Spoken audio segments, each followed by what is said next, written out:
Hello, good morning, good afternoon, good evening, whenever you're watching this. So I'm going to share 3 things that you need to know before you buy the 25-26 year homeschool curriculum. We're in the season of everyone and their mom doing the curriculum reviews. And I did this too, like that's not a bad thing. But when it can turn bad or turn ugly is when we are watching all these homeschool reviews and we're like, oh, I need new this, and that science looks cool, so I'm gonna buy it. And I'm gonna buy this math because my daughter doesn't like this math. And ooh, I'm not teaching that. I need to be teaching that. Let me go buy that curriculum. A lot of times, the curriculum that we're seeing and why it works so well is because it works with that family dynamic. It doesn't necessarily mean that the curriculum is like the end all be all and it's gonna make that subject amazing for every single child. It just works really well for that child. So these are 3 things that you need to know before you buy any new curriculum, but especially where we're seeing all the reviews going into the next school year. Now, if you've watched my videos before, thank you so much. I appreciate the support and you coming back week after week and watching these and liking and subscribing. By the way, make sure you're subscribed if you are not. Thank you. Shameless plug in there. If you are new, I'm Tanya Johnson. I'm the holiday homeschooler, and I honestly believe that every single season can be like a holiday, and it can be fun and it can be exciting, but you can still keep that biblical worldview front and center. So here are 3 things that you need to know before you buy new curriculum. The first one is simple. You need to know your child. Now, this one has like a 2-parter to it. Now, the first one is going to be for every child. Doesn't matter the age or what stage they are in homeschooling. If your homeschool curriculum is not working out for you, chances are it does not fit into their learning style. So there are 4 main learning styles. You have your auditory, which are kids that learn mainly through audio. You have your visual learners, which is exactly what it sounds like. They're learning through vision and seeing things. You've got your textbook learners, and these are like your public schooler dreams, right? I was a textbook learner. I still am a textbook learner, I guess. These are the kids that can open a textbook, read through it, answer questions, retain everything, take the test, get an A. They're the teacher's dream. It's not because they're abnormally smart or abnormally well-behaved. They are just textbook learners. Like the public school system was created with these children in mind. Then you have your kinesthetic learners. These are your kids that are very hands-on and typically require a little bit more work from mom and dad with whatever curriculum they choose to really make that child fall in love with learning and understand the concepts. Not all curriculums fit into all learning styles. So chances are, if you have more than one child, you should not be doing the same curriculum with all of them because they are all unique, individual little humans with unique learning styles. So if you are not familiar with how to decipher a learning style with your child, head on over when you're done with this. Head on over to the blog. I have it linked down in the show notes. And I have a free quiz that you can use with your kid to discover what their learning style is, and then also a whole list of curriculum that goes along with that learning style. Now, as your child gets older, knowing your child goes beyond the learning style that they have and goes into what they want to do with their life. So knowing your child takes into account their interests, their strengths, their weaknesses, their overall like career goals, and you get to tailor the education specifically to that child. So when it comes to about the 8th grade year, you need to know at least what your child is thinking about going into. Because if they are going into a career that requires college, again, depending on what state you're living in too, because there's different things for different states. My friend Stacy was giving me all the information about South Carolina. I've not homeschooled a high schooler yet. So she was explaining to me that there's a ranking system, depending on the association that you're a part of. And if your child is going into a career that's going to require a high-level college and you're trying to get scholarships, then you have to check off a lot of boxes to get these scholarships. Where if you have a child who's going more into like a trade path, like what my daughter thinks she wants to at this point, a chef, right? Like I'm not going to be super worried about the college side of things when she's going to be doing some kind of a culinary arts program. So this does not mean it's set in stone. What my rule of thumb is by the time my daughter's going into 8th grade, if she is still dead set on the culinary side of it, then that is what we're going to pursue and that's what we're going to prepare for. And we're going to tailor her high school education to a culinary arts education. If there is any doubt in her mind that she wants to do something that would require college, then we are going to go the college route where we're making sure we're checking all those boxes just in case she wants to get those scholarships later on. And if you have a child that honestly like changes her mind every 5 months and you have no idea what she wants to do, or they straight up tell you like, I have no idea what I want to do with my life, I would just be on the safe side and make sure you're checking all those boxes to get those scholarships just in case college is the route they decide to go to. So again, this is where knowing your child really comes into play with what curriculum that you're buying. Number 2 is know your finances. Now, I mentioned this, I think in last week's video, that you do not have to sacrifice finances to homeschool. In today's day and age, you can 100% make money online as a homeschooler without sacrificing time with your kids. I do this. I've been doing this since 2016. I have a whole training on how to make money as a homeschool mom without ever leaving your house. Again, linked down in the show notes. But some people choose not to make an income while homeschooling, and that's perfectly fine as well. There's not a right or a wrong here. But you need to know your finances because your finances will impact your curriculum options. As you know, homeschooling in general is a sacrifice. You're either going to sacrifice money or time when it comes to curriculum. Here's a real life example. We use the good and the beautiful for several different subjects at this point. Now, the good and the beautiful is not exactly cheap. It is a little bit pricey, especially if you're doing all of the subjects, but it's open and go. I do not have to put any prep work whatsoever into this, and I love that. They do have a free option for math and language arts to where you print everything at home, you bind everything, like you literally do all of it. It takes a whole lot more time, but it's a lot less of a financial sacrifice. So you've got to know your finances and know, are you willing to sacrifice some finances to get a little bit more convenient, hands-on, quote unquote, better curriculum? Or are you willing to sacrifice your time to get a slightly less impressive curriculum, but make it just as good as the expensive stuff by putting some hands-on blood, sweat, and tears into it and making it your own? Again, no right or wrong way, but you've got to know your finances and what you're willing to sacrifice, and if you're willing to sacrifice more time or more money. And then number 3 is know your why. Why are you homeschooling in the first place? What keeps you homeschooling? Now, this was something that I wish I would have done from the beginning. I did not. And it's something that also will sometimes change, because our initial reason for homeschooling is because my daughter wasn't old enough to go to school. Her birthday fell like 5 days after the cutoff date. Now, I homeschooled as a means to an end. I thought it was going to be just like school, like, you know, a traditional classroom set up in my living room. Boy, was I wrong, but that's why I started homeschooling. I kept homeschooling because I loved seeing the light bulbs come on, and I loved being the one sitting and being able to like do the teaching with her.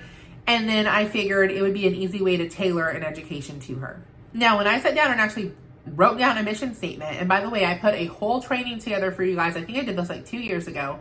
There are templates for you to like plug and play. It walks you through exactly how to craft a homeschool mission statement for your homeschool. And believe me, the days are going to come when you doubt your decision. If you do not have a strong why, you will put your kids in school. I've seen it happen over and over again. I have friends that have done this to where they were homeschooling, but there wasn't a strong conviction on the homeschooling or a strong why behind the homeschooling. And so when the day came that it was more convenient or easier to put them in school, they went into school. So our homeschool mission statement can be broken into 3 sections. And then I'm going to show you how each section impacts the curriculum that we're going to use. Oh, and by the way, I didn't say this, but I'm also going to show you the 5th grade picks that we have for our upcoming school year. Now, y'all already know this. We do half grades. So some of these picks we've already done like halfway through. Some of them we're almost finishing and getting into our 6th grade curriculum. And some we're just starting. So I'm just going to leave that there. Do with it what you will. So our homeschool mission statement, broken into 3 sections, starts out with our homeschool revolves around God. We fit our life around God, not God around our life and around our school. Like, he does not fit into the nooks and crannies of our day. He is what our day revolves around. So when Glory graduates, we want her to have a personal relationship with Jesus, as well as a working knowledge of apologetics. She should be able to question everything that her dad and I believe and find answers to solidify her own faith and make it her own, not just what mom and dad believe. And then by the time she leaves our house, she should know what she believes and why, even if it is different than what we believe. Now, here's how that fits into our curriculum choices. We are going to make Bible a core subject. It is not something that happens if we have time. It is something that holds the same weight as math, language arts, science, and history. We are also going to make sure that we are buying top-notch, theologically correct Bible curriculum, not just learning the random Bible stories, as well as specifically teaching apologetics. Again, not just the generic Bible stories. And then we're also not relying on our church to take that over from us. That is our job as mom and dad. It's our job to pass our faith on to our child, not rely on Sunday school teachers and Wednesday night teachers to do all of that in 1 or 2 sessions per week. That's not their job. They get all the fun things. They do, and the church we're at now has like an amazing kids program. We're actually part of it. She's also going into youth group this coming year. They have a really good youth program. However, nothing is going to take second place to us teaching her in our home, having those daily devotions, those daily conversations, letting her ask all the questions, and teaching her how to study the Bible on her own. Now, second part of our homeschool statement is second to her relationship with Jesus is her relationship with us. We strive to build a relationship with her that will strengthen through the teenage years instead of fade. So how this fits into our curriculum is we're purposely choosing curriculum that is teacher intensive, parent led. We are not sitting here in a room with videos and having her school herself. We are right there beside her, learning the curriculum with her, having those conversations, and really showing her that we're invested in her future. Good days and bad days both, because she is a teenage girl right now. She's got the attitude like her mama does. So we are strengthening that bond and strengthening that relationship through school, which is a huge privilege of homeschooling that unfortunately a lot of parents completely toss out the window because they don't take the time to sit and teach their kid. They pawn it off on a video. And listen, the older she gets and the more independent that she can do her schoolwork, the more tempting it's going to be for me as a working homeschool mom to say, oh yeah, go do school in your room, come down when you're done and I'll quickly check everything and then we'll go about our day because I've got other things that I want to get done. I have to constantly remind myself that she is my priority. Her education is my priority. Everything else is on the back burner until she's out of my house. Or I guess until she graduates, because we're not necessarily like booting her out as soon as she graduates. But you understand what I'm saying? Like until her education is finished on my side, that is a priority. Now, it's also why we do so many games into our school day. Typically, especially with teenagers and teenagers, they don't really like to sit and like open up to you sometimes. Now, like my daughter, she's still in that phase. But I work with enough teenagers to know that just sitting there and grilling them and asking questions, it feels exactly like that. You're grilling them and they're kind of over it at that point. But play games with them, get them laughing and opening up to you, and then the conversations just start happening. So we keep game time front and center in our house. We have lots of laughs, lots of fun, and those conversations just roll off her tongue. And then the last part of our mission statement is we want Glory to fall in love with learning, not just memorize random subjects. It's our privilege to get to prepare her for the future that God has for her, not just push her into something that we want her to do for financial security or for job security. So how this fits into our curriculum choices is one, we are making sure that they fit into her learning style because we do want her to love learning. You're not going to do that when you are feeding a kid something that they don't learn from or they really have to struggle to get through. And I'm not saying that it's a hard subject or it's something that they shouldn't be trying to learn. I'm saying struggle to get through because it does not speak to their learning language whatsoever. The second way is we are going to let her take classes that she's interested in. And again, that fit into what she's wanting to do in her future, not just classes that we think she should be taking. Now, I'm not saying like math, science, all that stuff. Those are classes that kids take. You don't get to choose like, I don't want to do math because I don't like it. But I'm talking like, for example, and I said this in my other video, I really wanted her to do piano. Like I was dead set on her doing piano. I was a music major in college. Well, a music minor in college. I love music. She doesn't have a passion for it. Could I make her do piano because she's my child? Absolutely. Does it serve her at all? No. So one thing, 2 classes she really enjoys taking: art classes, cooking classes. Now, I'm going to be totally honest. My first thought was those are a waste of time. You can learn those on your own time. They don't need to be part of school. However, if I really believe that God has me homeschooling her to prepare for her future, and those are 2 things that she is super passionate about and has skills in, and she's willing to put the time and effort into learning them, then shame on me for not letting her pursue that. Now, this also means that as a parent, if my mission statement is to help prepare her for the future that God has for her, I don't know what that is. That means I need to be in the Word every single day. I need to be keeping my heart tender towards the things of God, keeping that channel between me and God and the Holy Spirit open, so I'm sensitive to what the Holy Spirit is telling me and how He's directing my path when it comes to our homeschool journey.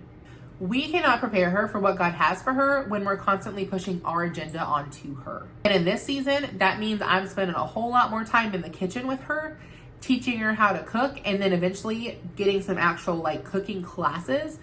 And I'm already looking into, there's a culinary arts program about 30 minutes from us that I think accepts high school students. I haven't looked that far ahead yet, but I'm just kind of keeping my feelers open. So there are lots of things that go into homeschooling and go into curriculum and tailoring that education that go far beyond what math company you're choosing. So having said all of that, here are our 5th grade curriculum picks. Now again, some of these we're basically done with. Some of these we are just starting. We do half grades. She's enrolled as a 6th grader for everything other than the state. So for all intents and purposes, she's in 6th grade, but again, half grades, homeschooler, if you know, you know. Now, this is not a review video. So if you want more of an in-depth look at a lot of these, go ahead and click, when you're done with this, click on the video down in the show notes about the 4th grade curriculum review. All of these are on there, and I will talk about each one of them. If it's a new curriculum we're using, I'll give you a little bit of why we're using it. But all of the ones that I'm just hey, Bible, we're doing this, this, and this. Math, we're doing this. There's an in-depth look on that review because it's the same company. We're just buying the next year of curriculum. So Bible is all the same as last year. We're doing the Generations Big Book of Stories. We're doing the Awana and the Master Club devotional books. And then we're doing the Beyond the Story Bible curriculum that I've created, where we take basic Bible stories that kids this age already know, and we put real life applications through them with a very hands-on approach. Math, we are doing the Good and the Beautiful again, and we're really excited to move into that. The language arts, we're also doing the Good and the Beautiful again. Now, what we're excited, in the review video, I talked about how they did a lot of pastel projects. This year, we're doing a lot of watercolor projects, which I think my daughter is really gonna love on the art side of language arts. And just a reminder, language arts is the reading, the writing, and the grammar and the spelling all combined into one, which is another huge benefit of this specific language arts course. Handwriting is also the Good and the Beautiful. You're gonna notice we use a lot of Good and Beautiful. We didn't at first. I kind of a little bit here and there, and we just really fell in love with the company. It has done really, really well if you are a kinesthetic learner and if you are keeping a biblical worldview. Now, handwriting I didn't do in the review because she loved this handwriting so much, y'all. We started this handwriting in 2nd grade. She flew through the 2nd and 3rd grade book in less than 6 months. So we really had to slow down, and then we finally just took a pause last year. And now we're back and we're doing the 5th grade book this year because I think it doesn't go into 6th grade. So I think this is her last year doing it. But I really love, and I'll show this up on the screen, you do your handwriting practice, and then there is a fun little element at the bottom, which again, handwriting was a chore for her. She did not like it. She hated doing the handwriting practice pages. But now, because we've added a little bit of art into there, she loves it. So she literally will ask to do extra pages in this. Now this year, I'm not gonna let her. This year it is limited to 3 per week. That's what it takes to get through this book in a year, because I need her to slow down and focus on some of the other subjects and not fly through her handwriting. And then of course we do our math and language arts centers. So these are ones that I've created. Again, you can go back and look at the review, 4th grade review video if you want to kind of see these in action. But we have 5 to 10 different centers that we do every single month that focus on whatever concept she's in. So if you've not subscribed to this yet, it's a whopping $5 a month, and your first month is totally free. You get centers directly to your inbox. We have pre-K all the way through 6th grade. You get all of them for one price. So if you have multiple kids, cool. Here's $5. Here's enough to do all of your kids for the entire month. And it's just a way to, again, make learning very fun, very hands-on, very memorable for your little ones. Science, we did change up. So as I mentioned, now we've already done a lot of it, but we did leave the Evan Moore science behind, except the daily science. The daily reading comprehension science topics we're still doing. But then we are doing the Good and the Beautiful science body, anatomy. We're also doing the science of the mind. And these are you finish one and you do the next one. So they run. They run like 3 to 4 months long. So since we do year round, we'll do these 2 and then we'll pick 1 or 2 more. We'll probably end up doing biology. And then because she took botany at the end of co-op last year, we may do a botany study. And I really love these because they are very hands-on. There's a hands-on project with every single one of them. And then they're very colorful, vibrant, brings everything to life. It's something that you're actually excited to learn. She asks to do the science and the history, which I'm going to show you in a minute as well. One of the first things we did was cells. So we talked about cells. We talked about when a baby is formed and then when it becomes a fetus, what that means, and then all the way up through like the baby being born. Now, history, we are keeping history of the world. And again, we'll just kind of do that on our own time. It'll be an extra thing. It's not going to be our main history anymore. But we do like the stories. We are keeping the daily geography skills and the daily geography practice. And those I went through in depth in the 4th grade review video. The 50 states not grass, we are going to start doing a state every 4 to 6 weeks. Again, check out the 4th grade review video. And then the new history bringing in is the good and the beautiful. And the reason I wanted to bring this in is it is a 4-year study. So we will be doing this, we did it for 5th grade. Again, this is one of those that we are about halfway through our 5th grade year. So we'll be doing it 5th, 6th, 7th, and 8th. And then she'll be ready to start high school history. So I'm excited to go through this. It is a gorgeous layout. There's a timeline that your kid gets to put stickers on, which each new little lesson that we go through. It starts all the way with Bible history, and then it walks through all the way up to present day history. There's a hands-on element to every single lesson. And then what we did is we got the 7th and 8th grade book to go along with the 3rd through 6th grade book to have a little bit more in-depth when it comes to like genealogies and things like that. And then we are adding typing into our core subjects as well, again, from the good and the beautiful. And the unique thing about this typing program is it's not computer-based, it's on a book. And then your child is obviously using the computer to learn the typing. But so far, she really likes it. We just started this one.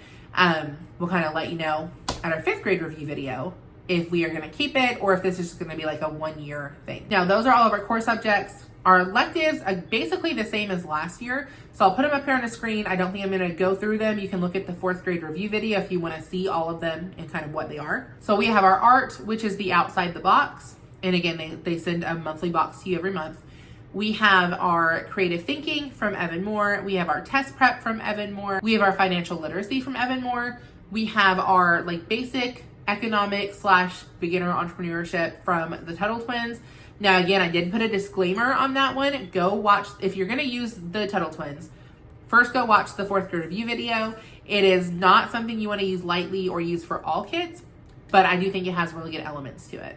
We are doing the social emotional learning again this year. This is one I would recommend for every single kid. Again, go check the review video out. I cannot say enough to go check that review video out and like see all of these different curriculum and what we've done in the past and why we've continued on with them. And then cooking obviously is not a curriculum as of now.